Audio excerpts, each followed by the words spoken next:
Hey guys, welcome back. Today I wanted to talk about firewood storage and a couple different options that you could have storing firewood. So as you can see here, we have some IBC totes that I have here. There's a bunch of oak in there currently. And then another possible way to store firewood are in the firewood bags. So these are face cord bags. I know some people use them, some people don't. They're fairly, I want to say within the last couple of years, they're kind of new, and so you have to have some way to hold them up, and either you throw them in or conveyor puts them in, and so on. But they hold up pretty decent. I used them for the first time ever last year, and they worked out okay. I mean, they do say on the tags that you shouldn't have them in direct sunlight, which is kind of ridiculous because obviously you want it to have good sunlight, good airflow. As you can tell, this tag's kind of faded here, but you know, it says to keep out, you know, you're not even supposed to lift it from the top, whatever. So I used them. I think I purchased like 200 and some bags, which gave you the best deal. I think it got it down to like, I don't know, $11-12 a bag. So it's not too bad. You know, it's over $1,000 when you order that many of them, but it is what it is. So back to the crates. No, either option, if you do store them this way, you do need equipment. Man, it's a beautiful day. Look at all that. This was all grass about half hour ago. We're supposed to get, I think, 3 to 9 inches today. But typical winter weather, finally. So either whether you use the bags or these crates, unless you're going to keep these crates next to your, wherever you're burning, or your boiler, or you take them inside or in the garage or whatnot, but you're either going to need a skid loader, a tractor, a forklift or something, or a pallet jack if you keep them on concrete, which I do move mine around in concrete. I don't have a pallet jack yet, but I will. So I guess pros and cons to, you know, the crates versus the bags. Crates are nice. They hold roughly, you know, almost a full cord. If you pile them up a little taller, you'll get, like that one's a little taller, that's for sure, a face cord there. You do have to, obviously, you can just throw the wood in there, but if you just throw it in there, you're not even going to get close to that amount. So if you stack them in there, like I said, it takes a little time, but if you stack it as you split it, it's not so bad. Then you just got to move it and put it where you want. So nice thing with that is, for like me with my outdoor boiler, all I got to do is come here, pick them up, set it right down next to the boiler, and you just throw it in. So versus the bag, now you can pick it up from the top. They do prefer that you put a pallet underneath, so now you got to have a bunch of pallets underneath, because eventually those top loops they're gonna tear. The sun just eats those. I use these bags now. I used to use them for my storage a little bit, but like this here is all like box elder, basswood, so I kind of separate my good wood versus my, to me, garbage wood. So I will pull this over to the boiler. Next season I'd get it out of the elements. I wouldn't leave it out here. When I'm going to be running my snow melt system or somewhere, I'm going to be going through a lot of wood, I'll just throw this in there because I don't really care. I save my good hardwood for the super cold days, which this season's been pretty far and few. But so loading the bags are a lot quicker. You just throw them in, whatever, and it just fills up. Here you would have to stack it. So these are, I would say, easier to move, keeps the weight low if you're using a skid loader or a tractor. I can move these around anywhere, don't matter to the grade. Now the bags, unless you're carrying them from the top and you got a pretty good size skid loader or a tractor, you're carrying the weight high if you use the loops. Now if you use the pallets underneath and you pick it up from the bottom, you got to worry about the bag tipping over.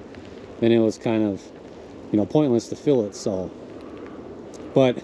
So I usually fill them 3/4 full. That way I can pick them up on my tractor, no problem, and move them around. So, but those are just two ways that you could store firewood. Now, roughly, like I said, now say you purchase like 20 of them. I want to say they're like $15 a bag, so not too much. You know, it's a pretty cheap alternative. That way you can move them around if you have the equipment. You know, versus stacking it somewhere out of you know, ways, and keep it in the daylight, the sun, so it dries with good airflow, and then moving it again next to your heat source. You know, the point is to not touch the wood so many times. As we all know who do firewood, the least amount of times you touch the wood, the better, because otherwise you're just touching it way too many times. Now with this, Yeah, it is going to take longer to load it stacked, but at the same time, there can maneuver real easy. It actually, to me, it looks better. This is sitting on actual turf. It's not grass here, it's turf. That's why I got these beautiful cedar logs with some other logs that I'm going to mill. So these all smaller ones, and they're roughly 22, 24 feet long. That's all. These are all cedar, minus these two big guys. So some of these I'm just going to make into kindling. Some I'm going to try to make into nice lumber or beams. We'll see. I'll get to that eventually. So, but yeah, I mean, obviously you can stack it on normal rack rows and so on, but just to move it again, at least here they're stacked here, and then you can move it with equipment and get it to where you need to. So I do like this feature. They do take up a lot more room, so when the wood's out of here, you got this big crate though. At least the bags you can fold up or roll up and throw into another bag and you have one. Here you're going to have the same size what you got. Yes, you can double stack them, but yet again, if you don't have equipment, you're not doing that. Two people can pick these up, no problem, but ease of use when it comes to firewood, the better, because we all know it's a lot of work. So I do like the IBC totes. You can find them online with or without the plastic container in them for around 30 to 40, 50 bucks, sometimes cheaper depending on the condition. Obviously this one's not in the greatest shape, but I don't care. It holds the wood and it's still structurally sound. So you got to think, now you have $30 per container roughly. That adds up, you know. I think I have 12 of them. For me, this is only for my wood. My production firewood gets stacked in rows outside. Good sunlight, good airflow.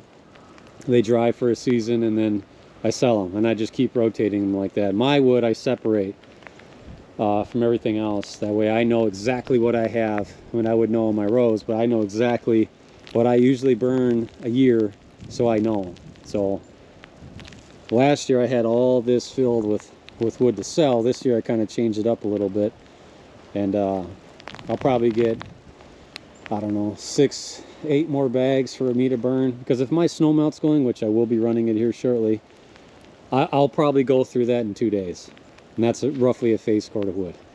But that's why I don't like to burn good wood. I like to just, because that burns fast, it burns hot, and I kind of need that to get the water temp back up. But anyways, so the firewood bags are great. Like I said, you're gonna need equipment to move this stuff. It's just how it goes. But if you're on, you know, concrete or blacktop or asphalt or something like that, you can, if you had a pallet underneath, you can use a pallet jack and roll them around. That's only if it's going to stay on hard packed surfaces. If you're going to be moving around like I do, and you know, gravel, dirt, grass, some grade, you're going to need equipment. So, you know, if you have all that, it makes sense. If you don't, would it make sense buying, you know, some piece of equipment or having somebody come over from time to time to move it? Sure, maybe. You know, I'm just fortunate that the business I run, I have this equipment, and I will always have this equipment, because I kid you not, I use my tractor every day, whether it's for work or around the property or clearing snow or whatever it may be. It gets used. It's the best purchase ever. So I would say personally, going forward, I'm going to be getting more of these totes. I may down the road have thousands of these for my production firewood. The only problem is being able to dump this into a trailer or a truck is not ideal at all. You're going to end up messing up the crates and breaking them, then you just wasted money. So I don't know if I'll be doing that. The plan was for the bags for me to do that, you know, dump them into the trailer, which I did all last year. I did a lot of that. I started with some of these and I would dump them in there. It's a little bit of goofing around. I think moving forward, I may use the crates. I may just keep my stacked rows. You know, I would split into a trailer, stack it like I usually do, and then you hand load it, or you scoop it with the bucket and you throw it in the trailer to sell. So I haven't really, I think everyone goes through that battle of how to move the firewood the fastest. If I could find a smooth way to do it with the totes without messing them up, I probably would do that. I mean, yeah, you could somehow dump them very gently, maybe. I think they're still going to get messed up, so we'll see. If you guys have any ideas of how to dump these into a trailer or a truck safely without messing them up, I'm all ears, because if I could somehow do that, I'd be sweet. it would save me a lot of time. I mean, we sell hundreds of full cords a year, and it'd be great to speed up the process a little bit. Yeah, it takes time to stack them in here, but they do look good. So then it kind of gives me an idea of the good wood that I have versus the not so good wood for me. So yeah, so those are kind of the pros and cons of the bag versus the totes. Those are just two ways to stack wood. Like I said, you can still do it in rows and so on, but I do like that. I do like the bags. My thought was last year that that's all I was going to be doing was the bags, but they didn't go as planned.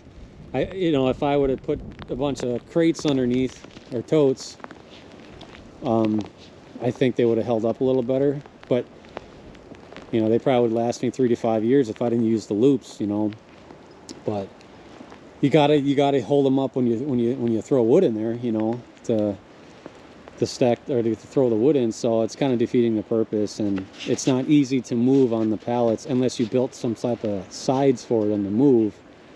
So I just don't like to waste money.